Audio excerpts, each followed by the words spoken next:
What? Wow.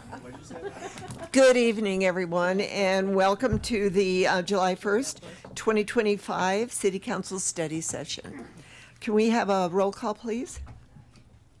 Mayor Peck, Here. Councilmember Christ, Present. Mayor Pro Tem Hidalgo Faring, Here. Councilmember McCoy, Present. Councilmember Popkin, Councilmember Rodriguez, Here.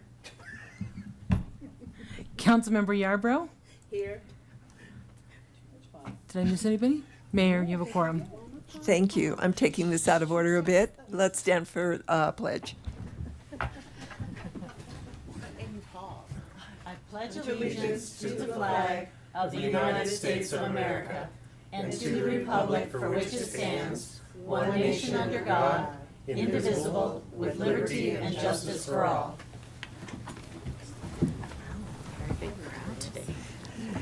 The live stream of this meeting can be viewed at the city's YouTube channel.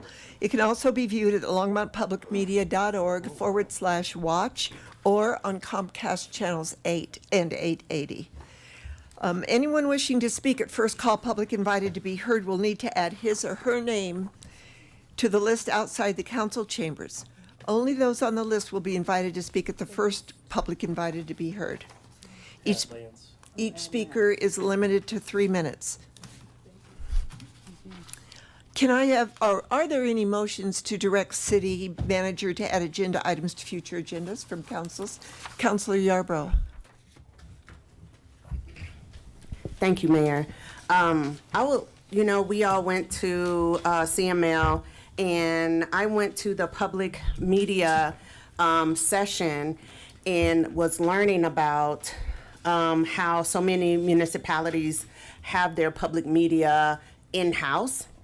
And I know we're about to have the RFP going out for providing services and things like that.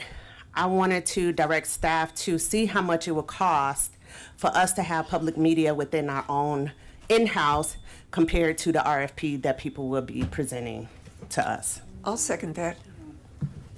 Is there any more discussion? That's an interesting idea. Seeing none, let's vote on that. Sorry, I'm behind you. Oh. There's a question over there. Oh, I don't know why I'm off. Councilor Popkin. Go, come on. Thank you. Councilmember Yarbrough, just from the session that you went to and your thoughts on this, can you just share a little bit more about the potential benefits of moving it in-house, just to understand what you learned from that session for our benefit? Well, first of all, I wanted to see how much it would cost, the cost difference between us paying a contract for that compared to us having our own, say Thornton has their own domain name, and everything they do is they have it shown in all the buildings that's owned by the city. It's, a lot of times what we hear from our constituents is that there's a lack of communication some kind of way. And I think that when we have our own media, when you have one platform that does everything for you, from Instagram, TikTok, whatever, within the city, that's a better chance of communication being more broad within the city, and people would know what's going on. So if we had a TV everywhere, and I think I proposed this before, having TV monitors that's displaying all that's going on in the city of Longmont, throughout the city of Longmont, people can be looking up, waiting in line or wherever, and see what's going on, and we own it. Yeah, that makes sense. Were there any concerns about, I know when you get to different levels of government, there start to be concerns about state-sponsored media and communication. I'm just wondering at the local level here that CML was discussing, was that at all a concern about kind of state-controlled media, state-controlled narrative at all? There was an attorney there that was talking about that, but there's basically not enough money right now. So I don't think that that's too much of an issue, but we could talk about that offline. I can share my notes that I took of the session and everything with you. Thank you. Not a major concern. Anyone else that would like to, I can pass over my notes from that session. Cool. Thank you. I think there's session notes in the app.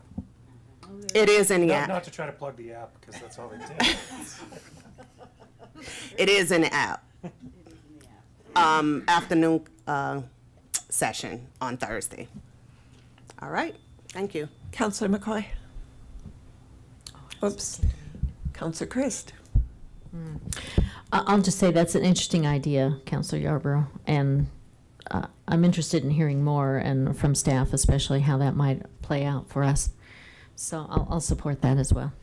Thank you. Counselor McCoy?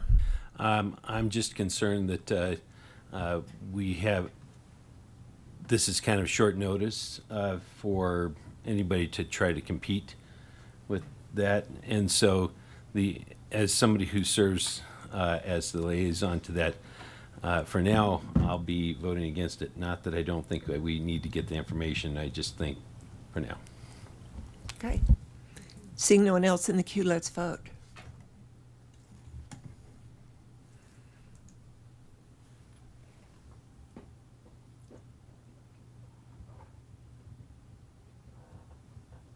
And that passes 6-1 with Counselor McCoy in opposition.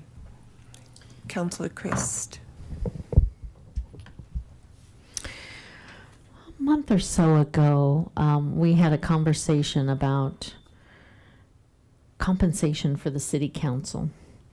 And I said I would bring back a plan to raise compensation for the city council. So I would like to direct staff to find a place on the agenda to do that. I have something that I'm working on with the city attorney and can bring that back.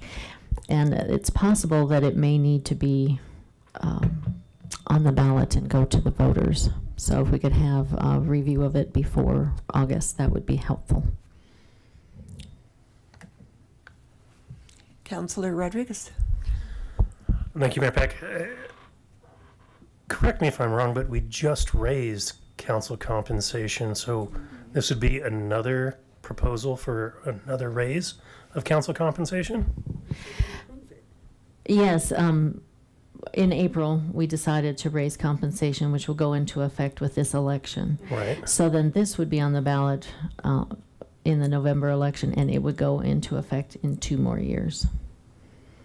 So, and it's something, it's just to open the discussion and. So my question being is, well, obviously, we haven't gotten a motion to put anything on the ballot as far as that's concerned.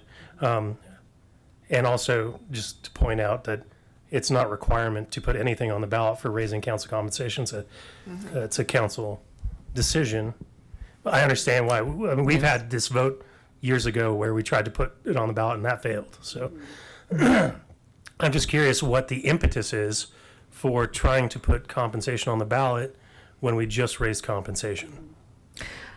And we may decide not to go that direction. No, I'm I asking mean, you what your there's- impetus is. there- Why are there's you asking to do this? 2 pathways. So I guess what I'm asking for is to put it on the agenda, to present a plan of which there are 2 different directions we could go. One is an ordinance, and one would require a charter change. So, and I'm working this out with Okay. City Attorney May this Okay. week. It doesn't really answer my question, but thank you. So just to underline what Counselor Rodriguez said, we already voted on this, and within that vote was the opportunity, or actually part of that vote to raise it in 2026 was that every, I think, 2 years, it would automatically be raised to the cost of living. So that's already passed, it's already done. And we haven't even started. It's going to start in 2026, so start I with an see no election. point in doing that. I won't, and we don't have a second yet anyway. Counselor Popkin. Yeah, maybe I'll just take another stab at this question here. What's your motivation? Why are you bringing this up now? Because again, I'm just curious. Like, I understand that council, before I was appointed, had this conversation and moved forward with something. I'm just, what's changed in your mind, or what's like motivating this specifically? Actually, I've had about 1.5 years to think about it, because members of the public public business members mostly, mentioned that they feel our size of city and the size of our budget should require a semi-professional type skill level, and that we are way underpaid. And I did have a straw poll when we were at CML. There are cities that have 1,000 population who pay their city council $600 a month. Well, we're over 100,000 and we get paid 1,000 a month, and that's going to go up to 1,500, which still may not be adequate. So, at that time, I think Councilor Rodriguez said he would be interested in hearing the discussion, because it is a tender topic, and so I just want to follow through on that concept that I had been entertaining it from the public, and I would come through with some suggestions for council pay. Appreciate you clarifying that. Thank you. Is there a second for this motion? Seeing none, it dies for the lack of a second. We are now at public invited to be heard. I'm sorry. Oh, I see. Remember, you have 3 minutes, and I would like your name and address. Terry Moore is the first person on the list.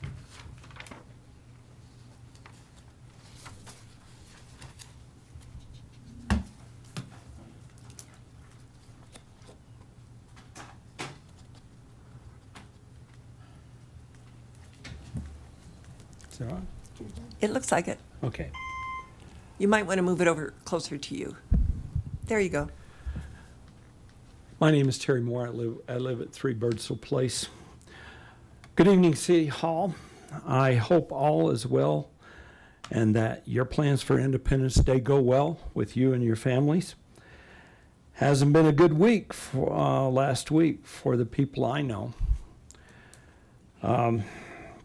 My friends were railroaded this last week. Their rights were ignored, all because an industry has you, City Hall, backing them for an invoicing tools. Did you go over and spend 10 minutes in their homes and see what they were enduring? Do you swallow everything the industry tells you? I passed out a flyer. I gave a copy, and it will come to you when she gets ready. Do you swallow everything the industry tells you? Do you want more lawsuits? Can you not make an accommodation for the people who are suffering? Is the industry more important than people's rights? Do you realize that most of these folks who had hearings felt it was 5 against 1? And that the last visit before each hearing involved a police officer, and the threat to cut off their electricity for people who have PAP machines and need other breathing apparatus and other things. Are you aware of that? Do you know what an inquisition is like? Are you each enamored of the industry so much that you feel you could ignore people's rights? Do you feel the same strings attached to the United Nations Office for Disaster Risk Reduction? I've talked about strings before, right here in this room several times. And I'm seeing the strings now. And I'm seeing inquisition-like hearings that are not good. I'm seeing police officers being used to implicate people for, we're going to turn off your power if you don't sign up for this smart meter. I'm tired of it.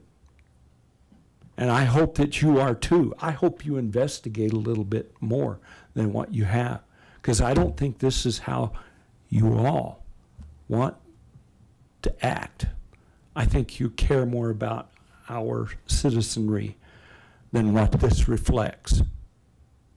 And you can ask for the tape recordings. Thank you very much. Thank you, Terry. Lance Whitaker.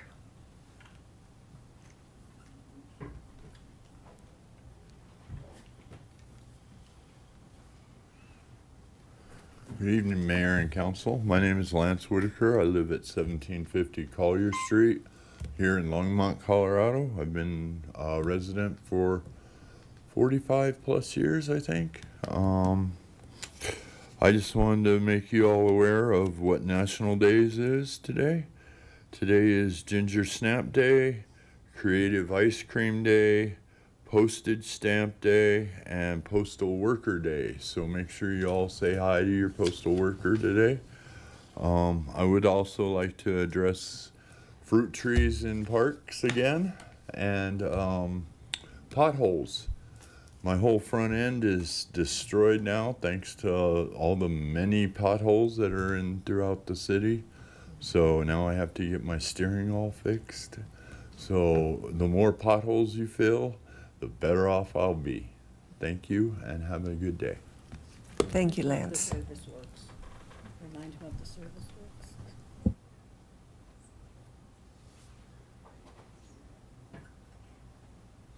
Seeing no one else on the list, I'll call, I will close first call public invited to be heard.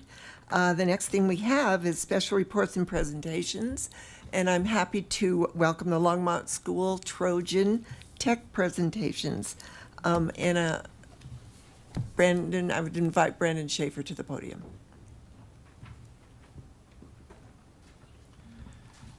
Why don't we go ahead and I'll come up.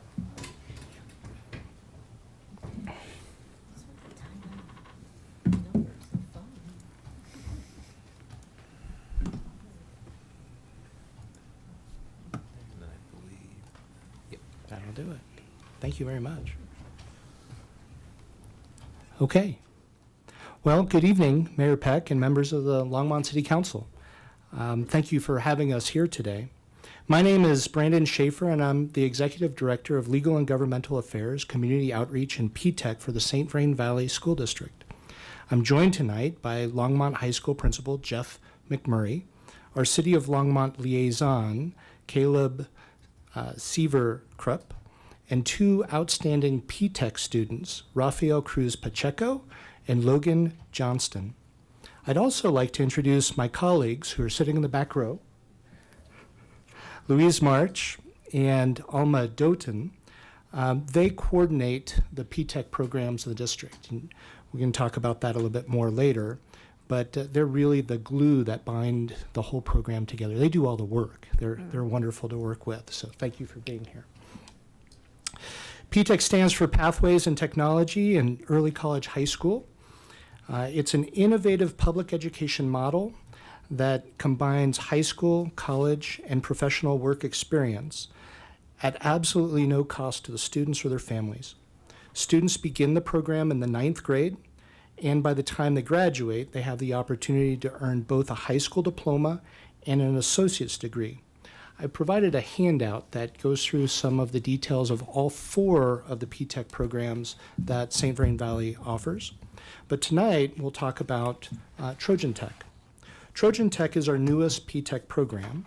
It's located at Longmont High School, and students follow a business administration degree pathway that's part of Colorado's Guaranteed Transfer Program. This means that every one of the 60 college credits they earn will transfer to any public 4-year college or university in Colorado, giving our students a strong, affordable head start on a bachelor's degree in business administration. This program wouldn't be possible without the support of our partners, including the City of Longmont. City employees are already serving as mentors to our students, and beginning next year, we'll launch internships in city offices to give students hands-on, career-relevant experiences right here in our own community. Tonight, you'll hear more about the program, the students, and the opportunities we're creating together, not just for individual success, but for the future workforce and vitality of the City of Longmont. Thank you again for your continued partnership and support. And with that, I will hand it over to Principal McMurray. Well, thank you, Brandon. Thank you, Mayor Peck, and thank you, City Council, for having us here tonight. We are thrilled to share what an amazing opportunity we are providing our students in our community. And as Brandon said, we have launched Trojan Tech at Longmont High School. We are going on our third cohort of students. Roughly 30 students each year are chosen to be part of this program. And as you can see from this slide, these are the resources that are being shared amongst our community to make sure that our students find success in this program and that they are very much a part of an increasingly competitive global environment. So we have at our high school, we have myself and Ann Atherton, another administrator who oversees this program, does an amazing job. As you heard, Alma Doton is our Trojan Tech teacher. Jose Soto Marquez is a Trojan Tech counselor, oversees our 60 students. Philip Inzarello works with our industry coordination. And then Michael Renier also supports our Trojan Tech. We have a great partnership with Front Range Community College. And then, as you can see, we have really strong partnerships with the City of Longmont, Longmont Chamber of Commerce, the Latino Chamber of Commerce, Longmont Economic Development Partnership, and Downtown Longmont. One of the things that we do at the end of each school year is we work closely with our middle schools to ensure that our newest Trojan Tech students fit our model, and we are continually seeking for underrepresented populations within the business field. So we do have a scoring rubric, and we look for first-generation college-going students, families with low socioeconomic situations, English language learners, females in industry, and also students with disabilities. The student experience, as you can see, we usually target about a 5-year pathway, which means that they are going to be on day one at Longmont High School, not only freshmen at LHS, but also freshmen at Front Range Community College. We find it really important to make sure that they have the support needed, and one of those real strong supports is a mentor. So that mentor within our city stays with that particular student over their 4-, 5-, or 6-year program. They do graduate from Longmont High at a normal rate of 4 years, and then depending on their pace and scope and sequence with Front Range Community College, they may take on a 5th or 6th year at Front Range Community College, but again, a fully funded, fully transferable Associates of Arts degree. Some great celebrations that we'd love to share with you, and that we're staying true with our P-TECH promise, is that 80% of our cohort is first-generation college-going students. 51% of our cohort are second-language learners, with 3 newcomer students. 11% are students with disability, and 60% of our students are females. We've already earned over 390 college credits through Front Range. All of our Trojan Tech students are part of our very successful Future Business Leaders of America chapter. We have the largest chapter at Longmont High School across the Mountain Plains region. And last year, 6 Trojan Tech students competed at the state level, and this year 14 have qualified for states. We currently have 11 students at nationals in Anaheim as we speak. Our Trojan Tech students are averaging a 3.6 GPA, and 11 of our students have earned a 4.0 GPA or higher. So with that, I'd love to turn it over to Caleb Sieverkrupp, who can talk to you about our mentorship program. Appreciate your time. Thank you. Good evening. My name is Caleb Sieverkrupp. I am a Human Resources Coordinator for the City of Longmont, and for the last 2 years, it has been a great honor of mine to not only kind of be the liaison for everything the city is doing with the Trojan Tech program, but to also be a mentor for the program. Right now in the Trojan Tech program, there are about 60 mentors that are signed up with a student, and of those 60, about half of them are City of Longmont employees from all different departments and all different types of job roles in the city. Mentorship is something that, alongside all the academic opportunities that this program offers, mentorship gives a really unique opportunity for these students. In the course of this program, over the course of high school, students are going to have teachers, professors, coaches, parents, guidance counselors, all these different adults who have a lot of benefits for them, but also have a certain amount of direction for them to provide these students. Mentors, on the other hand, get to simply be a resource for the student, someone who can share their wisdom, share their career experience, and also just be someone that can kind of listen to the student and hear about what their struggles are, what their goals are, what they're working towards, and just kind of be an adult in their life that is just there to listen to them and support them. So to speak a little bit more about mentorship, I am very honored to present my mentee, Raphael. Thank you. My name is Rafael Cruz, and I'm a high school student, and I'm a part of the Trojan Tech community, or whatever you might call it. But overall, I just want to say I'm very thankful for this program. I've learned so many things, and I'm very happy. So let's begin with what am I earning right now? Right now, I'm working towards a fully transferable associate's degree while I'm working on my high school diploma. And if you really think about it, that's very, very important to me, and I'm very grateful for this. One of the best experiences about joining P-Tech or Trojan Tech is meeting my mentor, Caleb. Honestly, when I first joined, I didn't think I was gonna get a mentor because I thought it was just about business. But as I grew to learn and as I grew to Caleb, I learned a lot of things. And honestly, it just makes me excited for the future, because what if I become a future mentor? Caleb has taught me many different things. And I'm going to point out 3 things. First one is that you have to be extremely important about the timing. If you want to get a job, like for instance, you have to complete your resume, you have to do job interviews, and overall he's taught me that you have to be on time. Second one is public speaking. And I'm going to be honest, if it wasn't for public speaking, I wouldn't be here. And it just shows that it isn't very important just as reading or math. And lastly, as they mentioned, Caleb's job is human resources. And overall, what if I become a human resources for the city of Longmont? And he's taught me that you have to know everyone's needs or wants. So overall, P-Tech isn't just about getting a diploma early. No, it's about gaining real world skills, meeting new people, and overall dreaming bigger. Thank you for having this program for me and other students to be grateful for, to look forward to the future. Thank you. Thank you, Raphael. And I want to now return back to Caleb. Thank you. Thank you. And another big part about this program that we've kind of hinted at, but we want to talk a little bit more about, is the internship process of it. So every single student in any P-Tech program, all the ones that you see listed on the flyer in front of you, between their junior and senior year of high school, work in a paid internship in something related to what they are studying, what the degree is that they're pursuing. So because we're now in 2 years into this program, looking to next summer, that is when this first cohort with the Trojan Tech program is going to be working in their internships. So with that, as an industry partner, the City of Longmont is going to have 20 students working in all different departments across the city next summer. So thankfully, we've also actually already had some interns from this program from the Raptor Tech program from Silver Creek High School who have interned over the summer in the City of Longmont already. So to talk about that experience, Logan's going to come up and talk.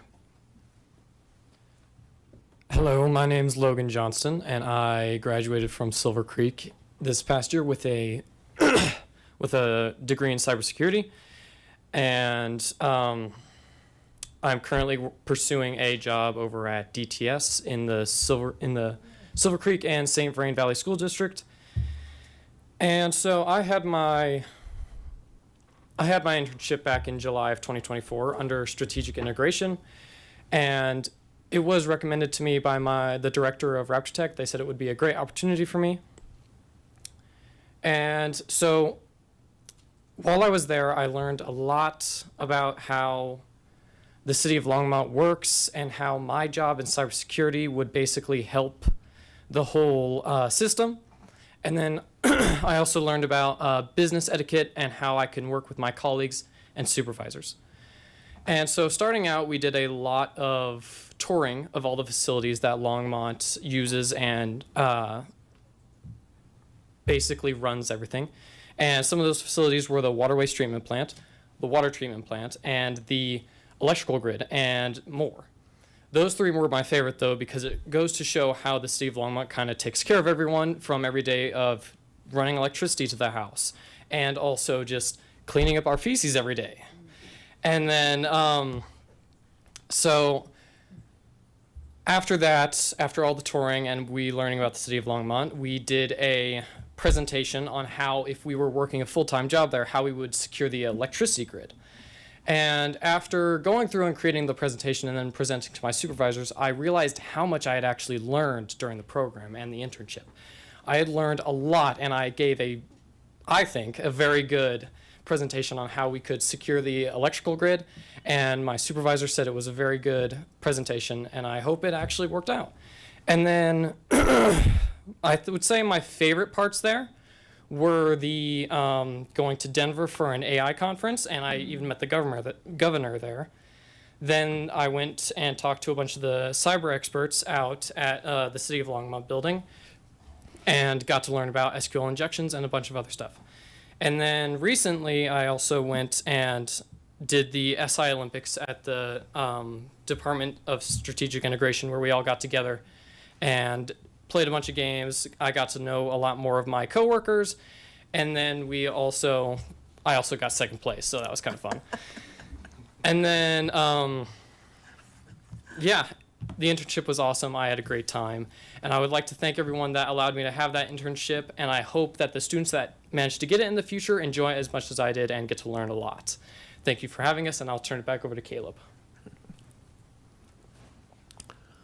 So, in conclusion, we'd be happy to take any questions that you all may have, but I just wanted to conclude by saying that the work that the school district is doing in this program is just incredible to see, and the results that this program has already gotten for these different schools has been something that's just incredible to witness. And I think the city of Longmont should feel a lot of pride for our part that we've had in partnering with this program, and the way that it's going to invest in our community and in our city as a whole. So that's everything we had. Like I said, we'd be happy to take any questions.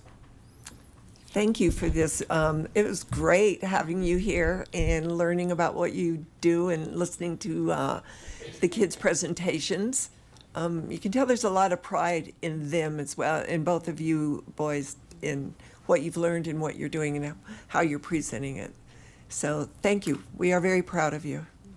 And with that, I will call on Councilor McCoy.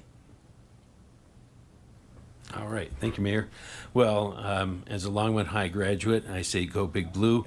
And I just wanted to thank Brandon and Jeff and Caleb and Raphael and Logan for coming down here tonight. I think you guys, I think this is absolutely wonderful. The Career and Technical Student Organization of FBLA being part of this, and the career and technical aspect of this and getting that certifications, I think is hypercritical. I think it really goes along with the governor's goals, as well as I think the former president's goals of getting more kids technically certified and employable for the future. I think that's really critical to the future of American success. So thank you all for everything you did, and I'm really excited to see you guys either in the employment situation there, Logan, or in Raphael, your case, the internships in the near future. So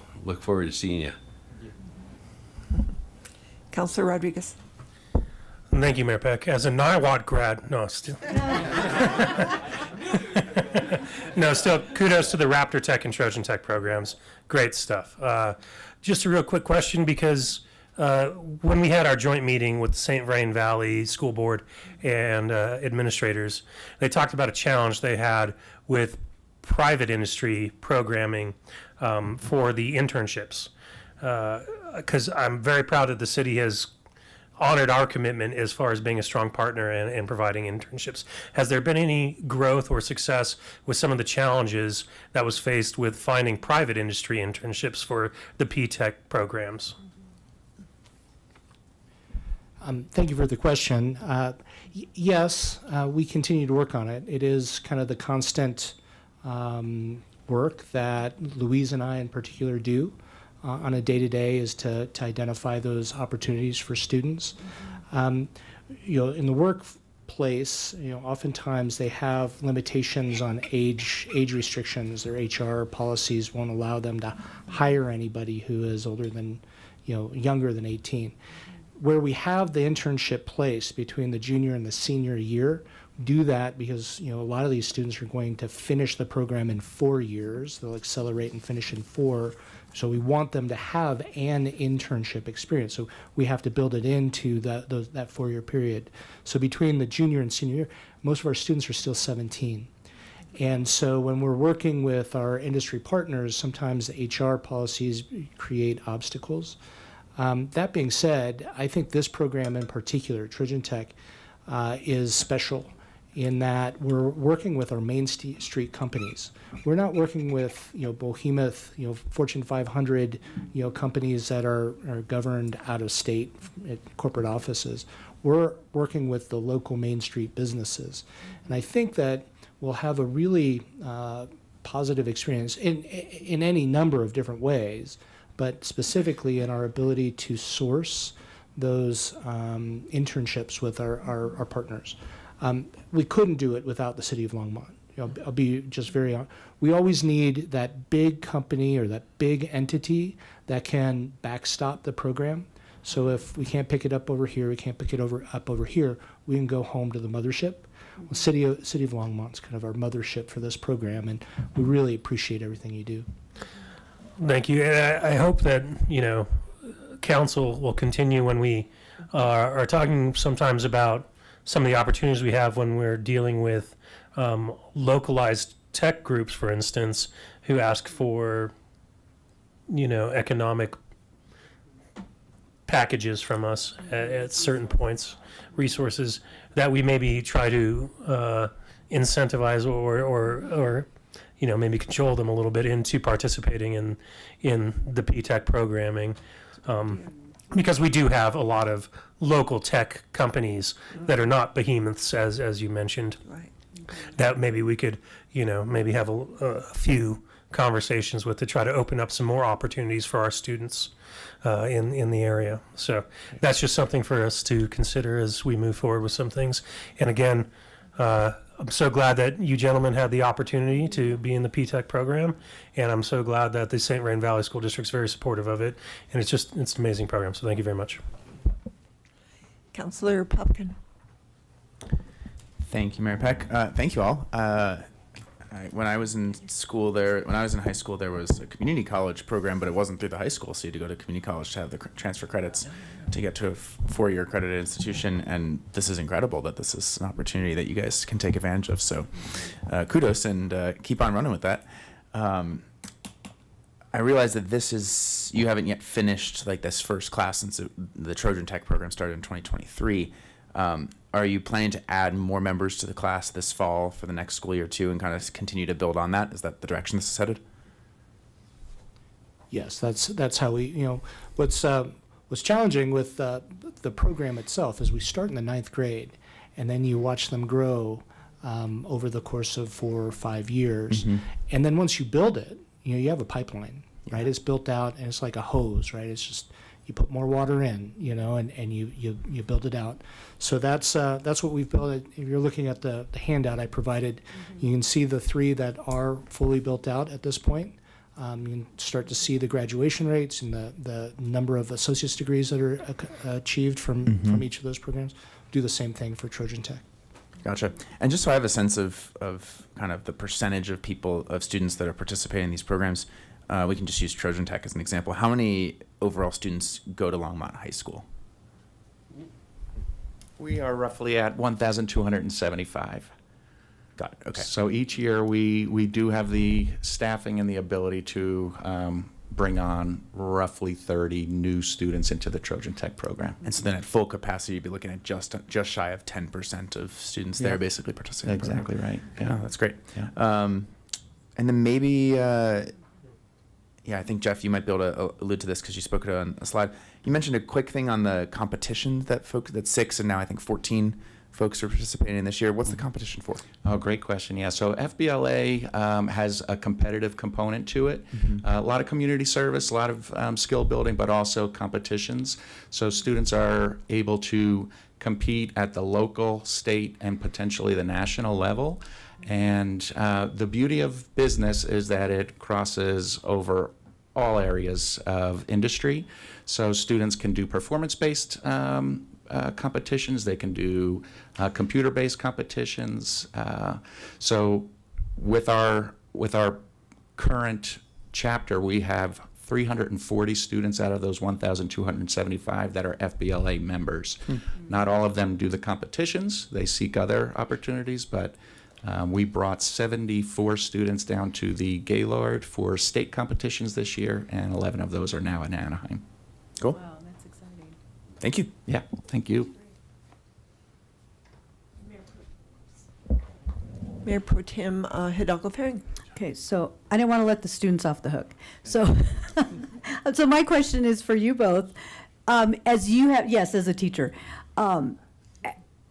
if you had the opportunity to talk to incoming freshmen or incoming students who might be toying around with the idea of joining this group, what would you tell them, like to kind of sway them, or what would be your perspective or input to kind of help them decide if they wanted to continue down P-Tech? So, thank you for the question. And honestly, I just tell them to do it. At the beginning, I think I was in 8th grade in middle school, and obviously it was the first time anyone's really told me about this Trojan Tech. Honestly, I don't know. It was confusing to me, but at the same time, it felt right.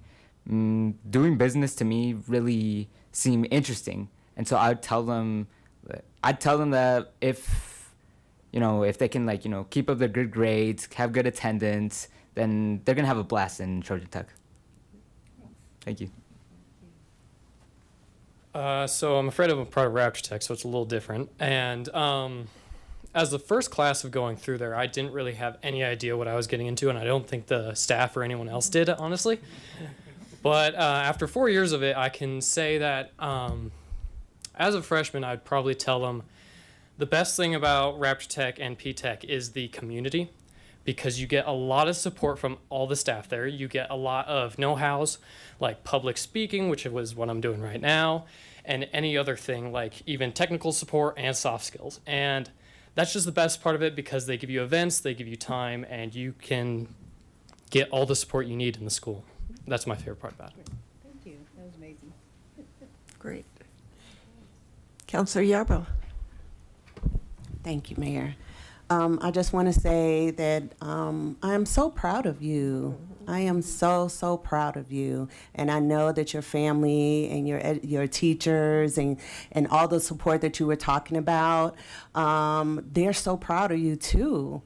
And just know that I believe that you'll pay it forward to another youth or another person who may not know how to make those decisions in life, and like, should I do this or should I not do it? And I hope that you will pay that forward. And so I'm so excited for our future when we see people, young people like you, come forward. It makes me have hope for our future. So thank you. And like I said, I'm so proud of you. And I want to say to Skyline, to all of the rest of you, Caleb, thank you so much for implementing the vision and making sure that these students are supportive. And thank you for those in the back. It takes that nurturing as well to make sure that there's an understanding in what our youth need, even though we may not understand it all the time. Like, why are you saying that? What are you doing? Doesn't matter, but knowing that they are supported means the world. So I myself just want to say thank you for all that you have done, all that you're going to do for the future. And just one question, when you talk about the mentors, are these just mentors with the partners that's with the school, or anyone can be a mentor within the city? Thank you for the question. They are intended to be mentors with the partners. Okay. So we have specific companies that have partnered with a specific program, and in this case, the City of Longmont has partnered with Trojan Tech. That said, there are times when we're looking for mentors, and we kind of go through a recruiting process at the beginning of every school year. That incoming ninth grade class, every year we have a new crop, about 35 students across 4 different programs, right? So 120, 135 students, or 135 students. So 135 mentors. Sometimes we're short, right? And we will take mentors from outside of those specific companies. We always do a background check on the mentors. We do our due diligence. So when we get to that stage of things, in fact, we're just ramping up, we'll let you know, because we'll need to recruit more mentors for the program every year. Okay, I just wanted to make sure, how can people, sign up if they want to be a mentor? Some people may not even know about it, and I know they know that to see this information and learn about it, it's amazing. So they may want to provide their own skills. So at the beginning of the school year, they just look online at St. Verrain website? Yes. So we do have a website for each of the different programs. Okay. And they can do that. And we have an information slide right here. Thank you very much. So for Trojan Tech in particular, if a person is interested in being a mentor to a student in the program, here's the contact information for the leaders of the program in the building. Okay. Thank you so much. Mayor, may I add something to this real quick? Yes. I think one of the things as we talk about the impact of the students, what we also don't realize is really the impact that it has to the organization. And as I've talked to staff that have been mentors in this program and other internships, I think we oftentimes don't focus on what we learn as staff members and as an organization. And it's really two-way learning, because as the world is evolving and it's moving really fast, the students that they work with and that I occasionally get a chance to talk to actually educate us. And it's invigorating for us to see different thoughts, different processes, and how they're seeing the world, because we oftentimes, as I get older and older, can become stagnant. And one of the most refreshing things that we can do is interact with these students, because what they don't realize is they're teaching us at the same time. And it's important for us as an organization to learn with them and learn through them, because they're exposing us to things that I wasn't exposed to at their age. And that's refreshing for me, because you all help keep us sharp and develop new skills that sometimes we can get complacent with. And so for the principal, staff, and the students, I want to say thank you, because I think it's bringing an energy to us that have been in this profession for a long time, and it's always great to interact with you. That was a great point that you made, and students, young people see the world very differently than those of us that have been in it a long time. So I agree with you. They just open up the world a different window to look at it, lens. So as you can see, you have some fans up here of this program, and thank you very much, and thank you for being interns with us. Thank you. It was great. Keep up the good work. Thank you guys so much.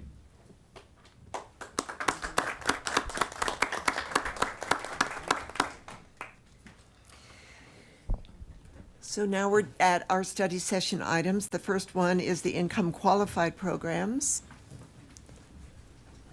And Becky Doyle is here to help us through this. Good evening, Mayor Peck and members of council. Let me grab this guy. Okay. All right. Hello, everyone. I'm here to talk about income qualified programs. In 2019, we brought together several of our income qualified rebate programs to create Longmont Cares, which is sort of our flagship assistance program. for tax rebates around sales tax, property tax, and all of our utility services. You may know that we also provide an income qualified assistance program for NextLight, so that households are able to access low cost or even free internet service, depending on levels.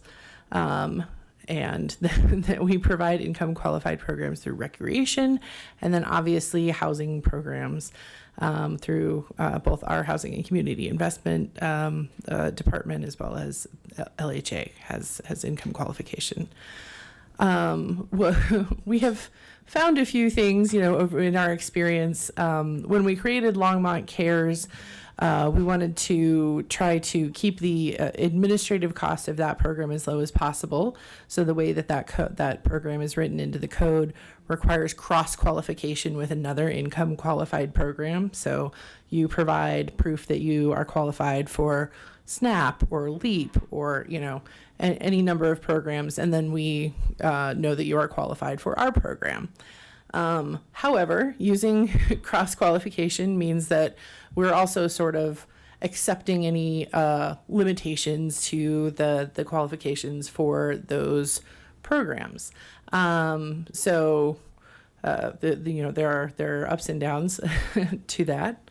Over time, we have seen, just this last year, we saw a dip in CARES participation, which we think could be related either to a kind of limited advertisement that we did for the program last year, could also be related to one of the cross qualifiers that was a very popular one was the free lunch program provided through the schools. Now the free lunch is provided as a matter of course by state funding. We have fewer people who are using the free lunch qualification to cross qualify. We think that could have impacted participation here too. So just know that that's something that's happening here. We are here to ask if council is interested in providing a pathway to use not only that cross qualification, but also a direct income qualification, which would be more similar to what we do in the housing world. So for housing, all of those programs, people provide pay stubs, they provide bank statements and things, for a very specific process through the HUD programs, through the federal government, that where city staff are looking at those income qualification documents instead of kind of using just a letter or something. So we would like to potentially align the qualification for housing programs along with Longmont Cares and those other income qualified programs. Now, the income level that's used for most of our housing programs is 50% of Boulder County area median income. And that is different than the level that's currently set for Longmont Cares. The language of the code reads that it's the LEAP program or any program with a lower income threshold. LEAP is a federally funded program sometimes that uses the federal poverty index as its qualifying. So it's 185% of the federal poverty line.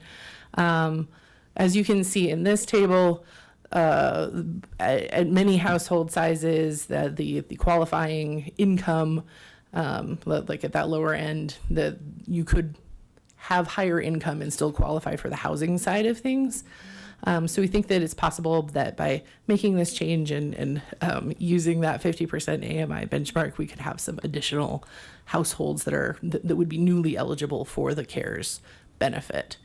So just wanted to point that out. And then interestingly, at the higher end of the household size, it's LEAP that has the higher level. So that's just sort of a funny thing there. What's that? Oh. Okay. So potential benefits. Are you? Okay.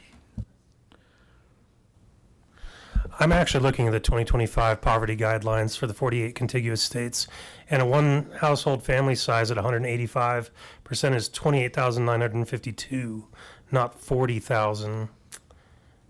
That doesn't hit until about 260 some percent. So according to the published income guidelines from the LEAP program at the state, that's where those numbers came from. Interesting. I look at these numbers every day for work, so Okay. I was just the number just didn't look right to me. So Yeah, no. I grabbed the income thresholds from the LEAP from the LEAP program. Okay, specifically. because I was looking at the federal You're like, 2025 wait a poverty guidelines. I'm like, that looks a little high. But So it's that's possible okay. that for the LEAP program at the state level that they may adjust it for Colorado. For Colorado. That could make sense. Thank Yeah. you. Thank you. Sorry about that. No worries. I think that's one of the problems that we're having is depending on what agency, what group, the numbers are all over the place. Mm-hmm. Right. So we think that adding that direct income qualification pathway would help create some clarity, and then we could. So one of the benefits that we have listed here. So obviously cross qualification is going to be the lowest administrative cost, and in this case, kind of maintaining that cross qualification would keep our direct assistance costs at their lowest level. We will have additional eligible households if we move to the 50% AMI, but there are some other benefits we'd have. I mean, we may find that having those additional eligible households is a benefit. Right now, a lot of the programs that we cross-qualify with require proof of legal presence, which is not a requirement of the CARES program. So that's that thing where you kind of adopt the requirements of those cross-qualifying programs, even if you don't mean to. Then we have here, resilient to changes in other programs. So based on, the federal budget and even funding of programs at the state level, having a direct income qualification pathway means that we won't be, if funding is cut for those programs, that we still have a way to qualify people internally. And we also know that internally that we can share information across programs better if we have the same income qualifying thresholds. We would be able to say for that whole array of programs, once you've qualified, we know that you are qualified for all of our programs, and we can share that information safely internally. So that's the question that I come to you is, do you want to stick with the cross-qualification approach that we have used for CARES, or you may direct staff to come forward with a code amendment to support a direct income qualification for CARES and align the income qualifying process for the programs that we talked about at the beginning. Councillor Popkin. Thank you, Mayor Beck. Thank you, Becky. Could we go back one slide, please? Maybe. Thank you. So 2 clarifying questions on this. So when we talk about lowest direct assistance cost, Mm-hmm. that's not referring to the administrative cost. That's the line above. Right. So is this saying in actuality like there's lower financial assistance provided? Right, and that's just with the number of households that are eligible. So the cross qualification process there is actually providing less assistance. Yes. Okay. And that even though the goals of the program are the same, it's how the qualifications or eligibility is determined that actually does that. Correct. Yeah, thank you. And then when we talk about, can you just say a little bit more about the internal data sharing that's, because they're still separate programs, right? Yes. Is it just because it's the same qualifications threshold that you can now look across all eligible participants? Can you just speak to that a little bit more, of what that looks like on the back end? Yeah, exactly. I think there's a couple of things there. One of them is, that we can look across programs. The second is that if we know that we want to look across programs, then we can put in place a release of information form kind of on the front end for participants to give their permission for us to use it in that way. Because right now, we have separate application processes with no expectation that information will be shared. And we want to be transparent about how we're doing that internally. So we would say, hey, you apply once, this is for all programs. Basically tell us what you're interested in. But if you come back and you say, oh, actually, I'm also interested in housing information later, then we can also share that information. So just to clarify, so right now, if I were to apply for one of those programs, I'm applying just to that program. Correct. In this like kind of revisioned scenario, I could apply for one in theory, but you could be like, hey, you're also eligible for this. Would you appreciate that? Correct. Like you can just let people know it's a kind of a one-stop shop. Yes. Approach, and that's particularly achievable when you set the same threshold Yes. of eligibility for participants. Yes. Thank you. Well, and even internally, what we found when we went into this conversation is we also have some differences in qualifications for other programs. And so part of the conversation we had in one of my leadership meetings is we all need to really grab into the same definition. And what Becky was saying is because of the legal requirements, especially on the utility side and what we can and can't share, that's why we need the release associated with this.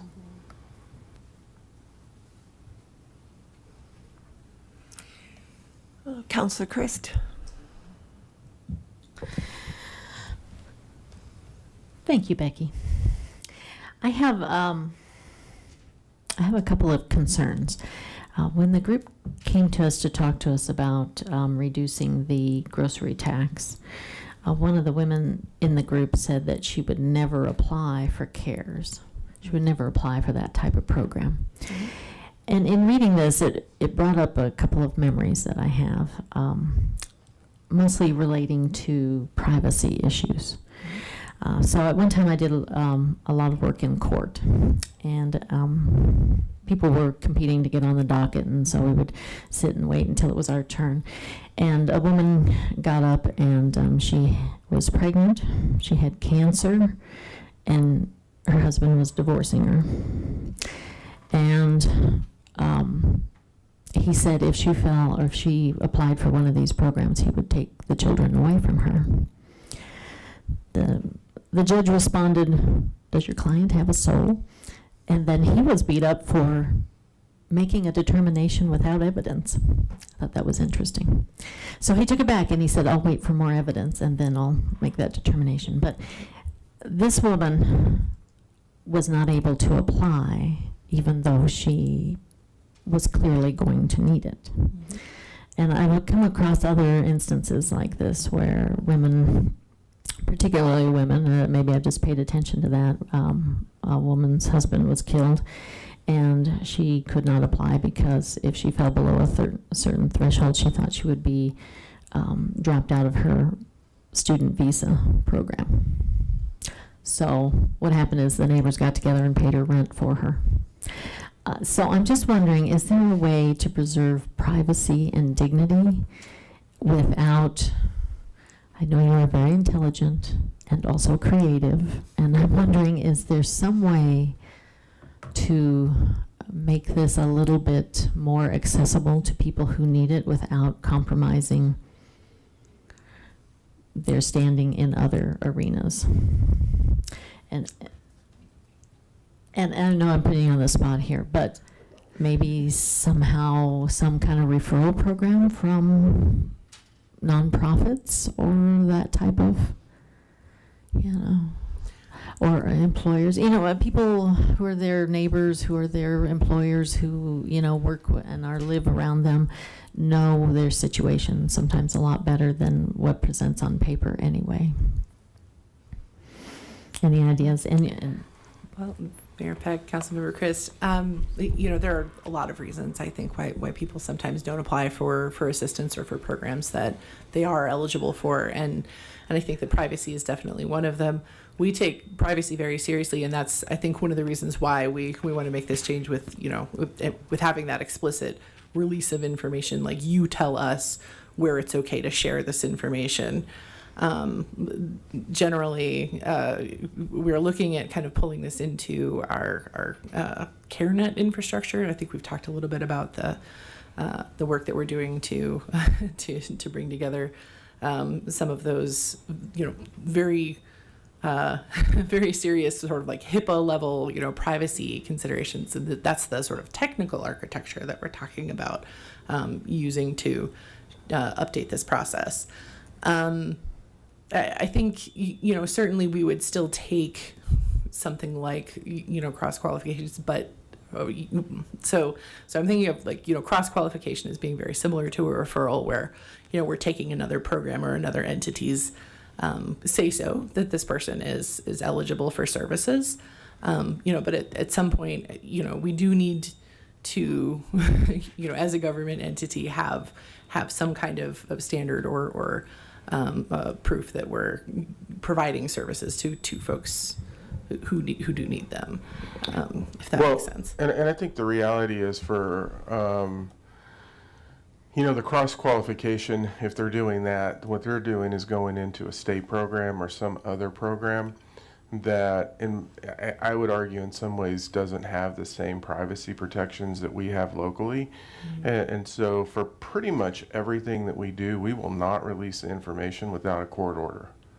And so that is a big piece of how we approach it. So, if you come cross qualification and you're in the state program, chances are that's probably going to be, if it's federal funds, going to be in a federal database at the same time, versus when it's an internal program with us, that is within our internal database, and depending on what it is in CareNet, those are really tightened down. And similar to what we do with Nextlight and utility bills, somebody can come and ask us for the information. We do not give it until there's a court order that says we have to give it. So our privacy protections are pretty strict internally. Is it seamless? I mean, is there any way to know whether you're paying your utility bill or whether it's being subsidized? To know from the outside, or? Absolutely not. No. It doesn't show up on the bill, or? It would show. So in the case of CARES, it's a credit on the bill. You wouldn't, unless you really knew what you were looking at. It just shows up as it looks like a payment to the untrained eye if you were to see the statement that comes in the mail. So I think no, no, without being within the city systems, which are very secure. Cybersecurity interns just here, so. Yeah, I'm just wondering because some of those documents have to be provided in court scenarios. So.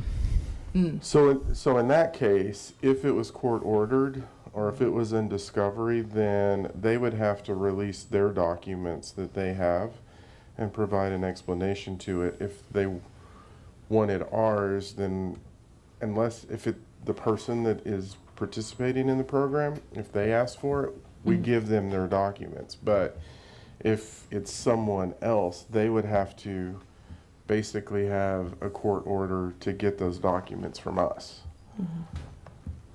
And at that point, if they're requesting, utility payment information, they already have the income information. They would be able to cross-reference with our code and see the eligibility. So I don't think they'd gain anything necessarily from that. But. Okay. It's just a different point of view in terms of why some people would not apply. Yeah. But thank you for your presentation. Certainly. Yeah. So, Councillor Popkin? Sorry, I thought of two more questions that I wanted to ask, and then I'll actually start moving us towards the direction of seeing no other council members here. First question is, given the news of the month, just curious to what extent, since some of the programs in here are federal, are there any proposed changes to the thresholds of eligibility that are being discussed in the reconciliation package right now that would potentially impact what we're thinking about? Again, I realize some things in the bill are rapidly changing. So to the extent that you've been able to follow the core things on CDBG, like the HUD assistance, stuff like that. So, Mayor Peck, Councilmember Popkin, that is one of the, reasons that we brought this forward, was to have some resilience to potential changes to those programs. The primary program, the one that we have historically used as kind of the marker is LEAP, is the Low Income Energy Assistance Program. That is anticipated to be defunded federally. However, we've been in touch with the state level administrators for that program, who plan to continue to administer the program as usual, with state funding. But also knowing what we know about the state budget, there's, that's some additional uncertainty. So I think that's another good reason to, kind of just have additional pathways. I don't think there's any reason why we couldn't still accept, a LEAP qualification letter, and also, up to that 50% AMI level with documentation. But basically, you're removing the fact that someone might be eligible through a federal program to even have to jump into this. So you're just kind of taking that, in some ways, taking some of that bureaucracy out of it. Correct. Yes. Yeah. Cool. And then I saw in our council communications that the order of magnitude of eligible households here, there was some uncertainty about like this might actually increase if we made the shift to direct income qualification. Yes. That might actually increase the eligible households. So what would be the impact to the city on that? And so the order of magnitude, I think that you spelled out, was just under 10%, 200, potentially 200 more households with currently 1,800 eligible estimated in the budget. So a little bit, I guess a little bit more than 10%. From, you also speak to potential operational efficiencies that come from this. And so I think that's going to be, if we decide to move in that direction, you'd have more specifics that you could bring forward on like trying to quantify what those operational efficiencies would be. Yeah. Is there anything you can share at this time as to like what we're looking at if we were to move forward with that? So first, just the difficulty of estimating the number of households, because as you can see, like it matters based on household size, whether it's going to be additional or not. So that 200 is very, crystal ball based on percentages of households that are at these levels and percentages of households that are of these sizes. So that is, to be taken with a grain of salt. As to the operational efficiency piece, I mentioned, one of the pathways that we're considering is pulling this into our CareNet technical architecture, which, it would be an investment to build that out. And we have, currently staff across a few departments that work on these programs. So, we have a few options as far as whether we want to potentially consolidate that staff or whether we want to, kind of share resources for that direct income qualification piece, which is much more time consuming than, getting a letter from another program. So those are the things that we would want to work through, as well as kind of better understanding. I think we had if it's 200 households, it's maybe $150,000 in the budget in total, but it could be, it could be more, it could be less. It could take more time if everyone decides to go the direct qualification route, or, because we're able to share that information internally, we may spend less staff time across the board kind of doing those tasks. Some of that we may not know until we actually operationalize. But, we could keep council updated, certainly through the, 26 and 27 budget processes. Yeah, thanks. If I can, I think there's two pieces to that. There's a customer service component and there's an efficiency component, because the way the system works today, if I go in and apply for the program in Nextlight, we can give them information and say, well, you can apply to CARES, and then you go and you apply here. Or if your children need assistance in recreation, then you go to recreation. So from a customer service standpoint, this will really streamline it, especially if we build it into CareNet. I think how we operationalize it, in my mind, is we also can't dump all of the income qualifications requirements on our housing and community investment team, because they're the experts in this. Can we use Molly's team to teach people in Nextlight that are processing this, and the recreation center where they're processing it, so that then through CareNet, once they document that, then it puts it into the system, and then it automatically goes to all of these other departments that are doing it. So it streamlines the process a little bit. But I think those are the operational issues that we're talking about that we have to work through. I do think there's some efficiencies in this, and some efficiencies that we're not really even thinking about, because the intent of CareNet, we know when we started the work on enabling caring communities in CareNet that we were losing sight of people that we support within the community, because there was nothing connecting the individual to the different departments that they're working with. And in many cases, the lesson that we learned is that we were reliant on human intelligence.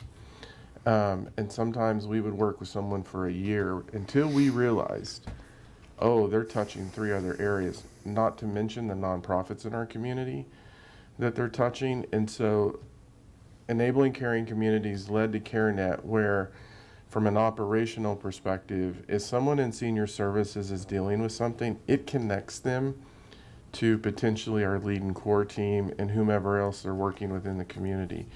This is another layer of connection that allows us to more completely serve residents in our community in a more efficient and effective way. Gotcha. Thank you. Well, I like this direction. I'll just kickstart this conversation. I like this direction that we're moving in. You know, I hope that there are some financial savings and time savings for staff, or we need fewer systems to manage all of this. But most importantly, like, this seems just better customer service. And it seems like we'll be able to support folks and intake folks from one, direction, and make sure that they also are aware of other offerings and services and support. So I like that direction to move towards the direct income qualification. So are you making a motion? Oh, we can do that in study sessions? Yeah. Yes, then I will make a motion to direct staff to continue to pursue the direct income qualification. Seconded. All right. It's been moved by Councilor Popkins, seconded by Councilor McCoy, to direct staff to move in the direction of, I'm sorry, I lost the wording. Direct income qualification. Yes, direct income qualification. Thank you. I lost the screen. Let's vote.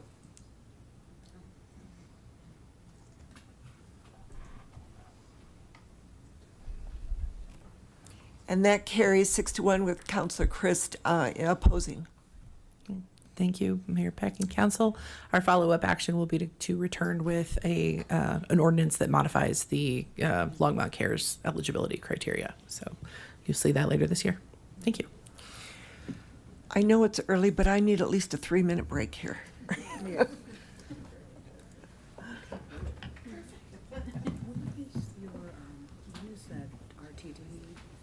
Did you get a?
Okay, counselors, we are back. And the next thing on our agenda is a possible amendment to the Longmont Fair Campaign Practices Act regarding contributions from limited liability. And it's Dawn. Hello, Dawn Quintana. Good evening, Mayor and council members.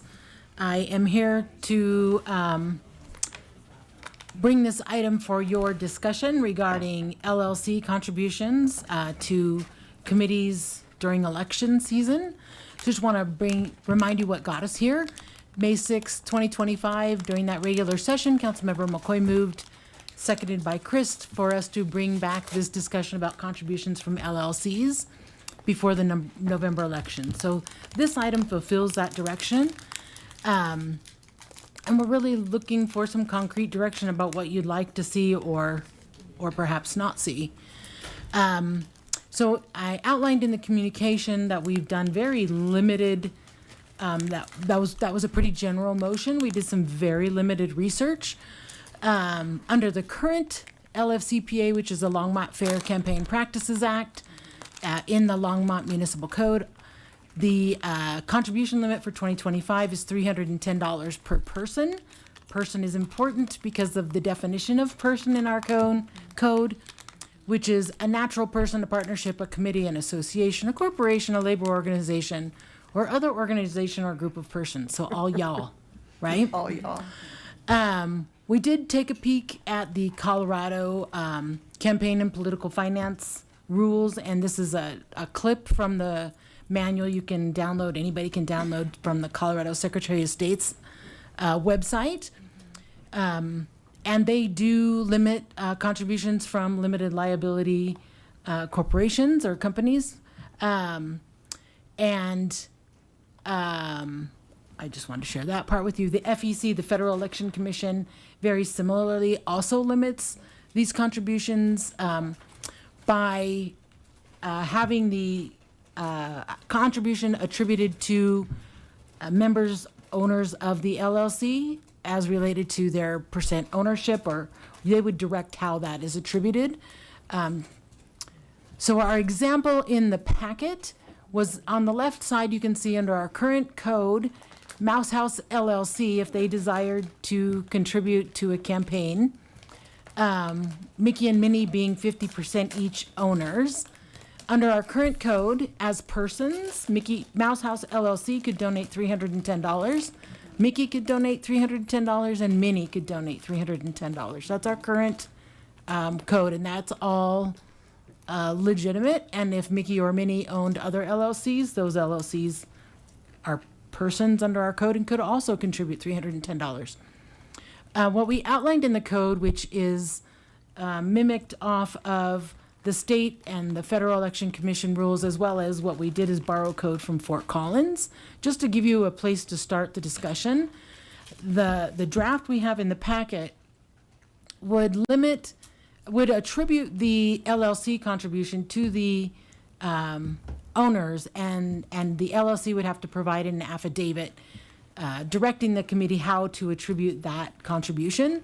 So in our example, Mouse House LLC owned 50-50 by Mickey and Minnie. If this were enacted, $310 from Mouse House LLC would be attributed in equal parts to Mickey and Minnie, thereby limiting future contributions from Mickey or Minnie to the cap of $310. So they could then each only make an additional $155.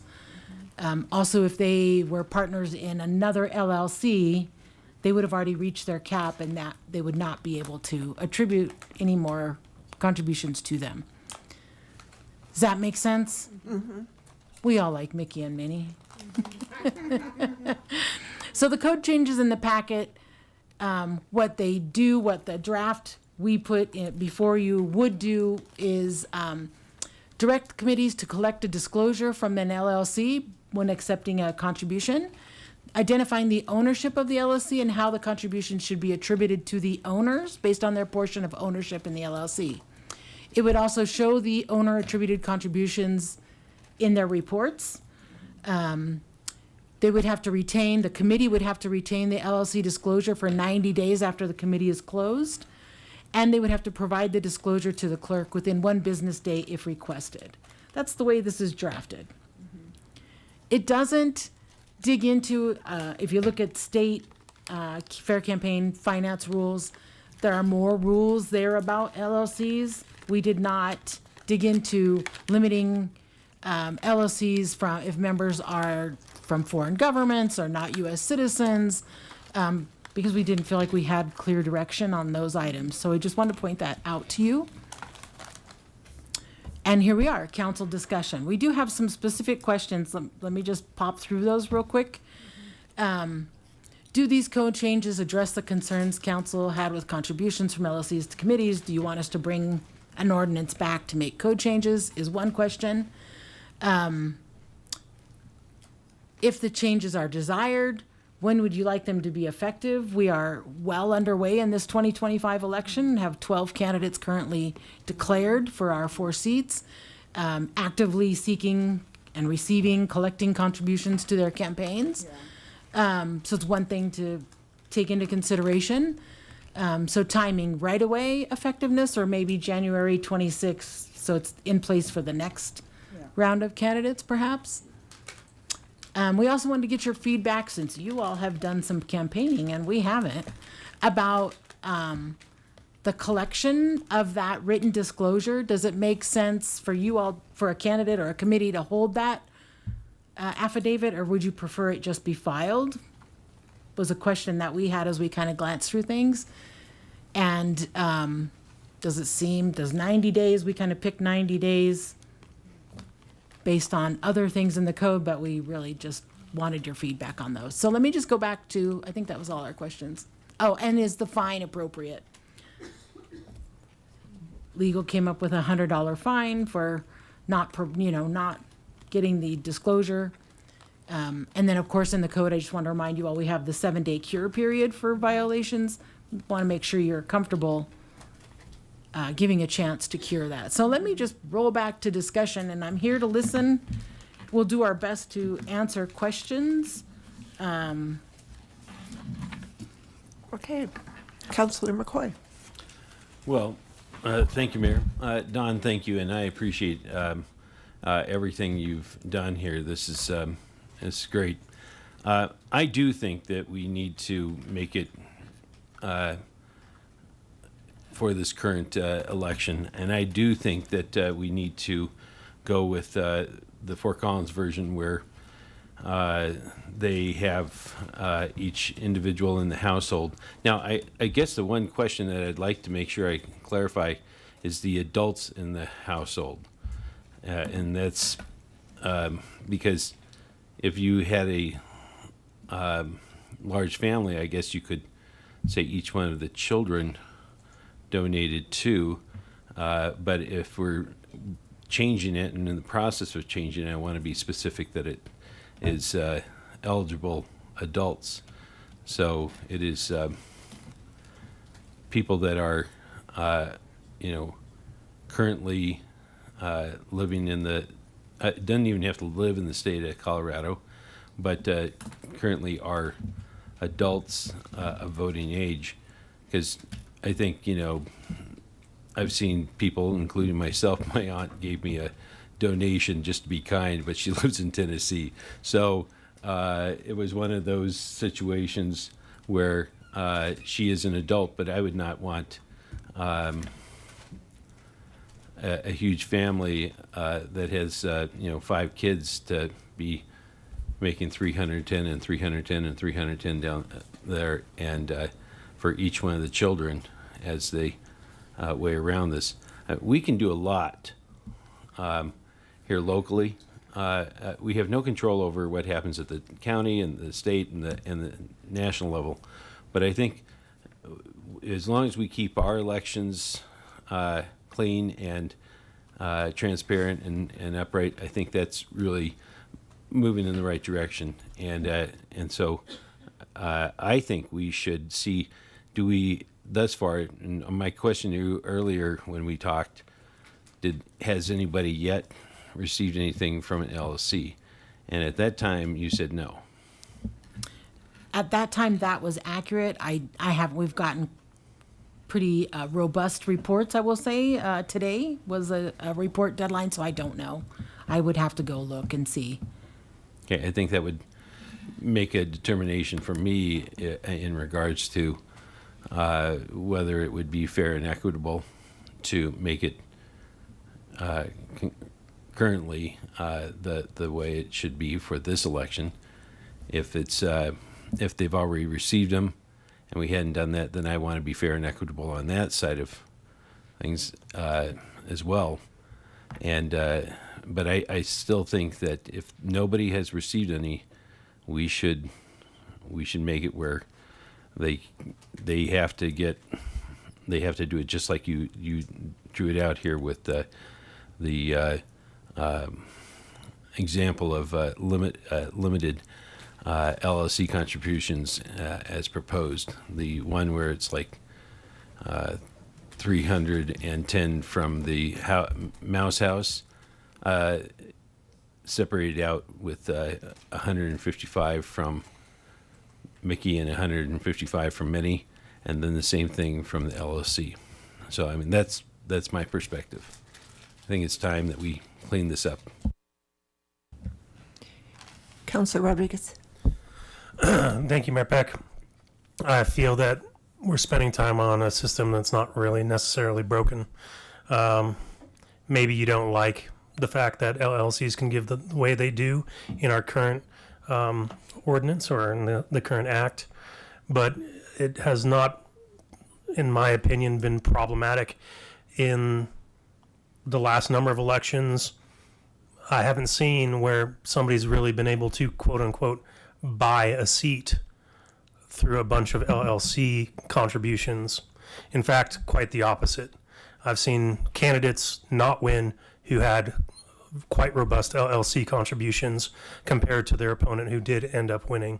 So to me, we're trying to fix a problem that it's not really a problem.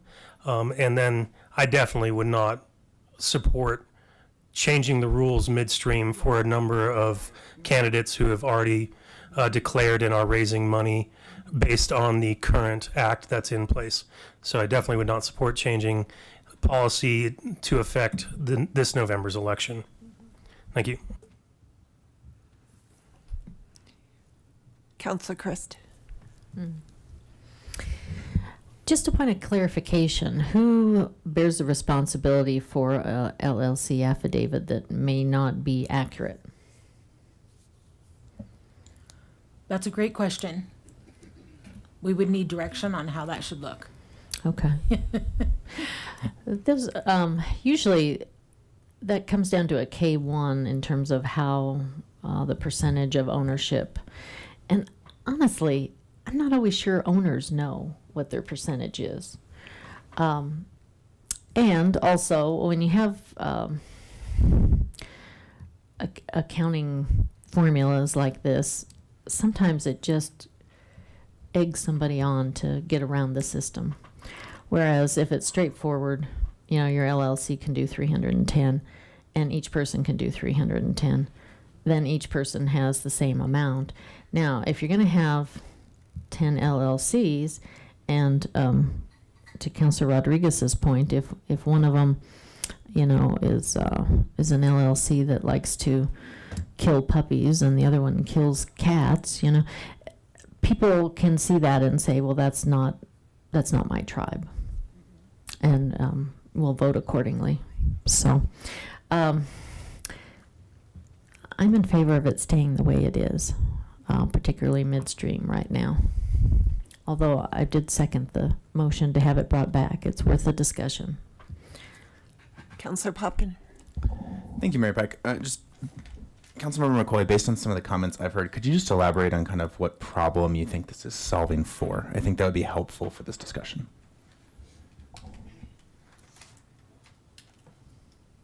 Oh, I'm sorry. Councilor McCoy. Thank you, Mayor Peck.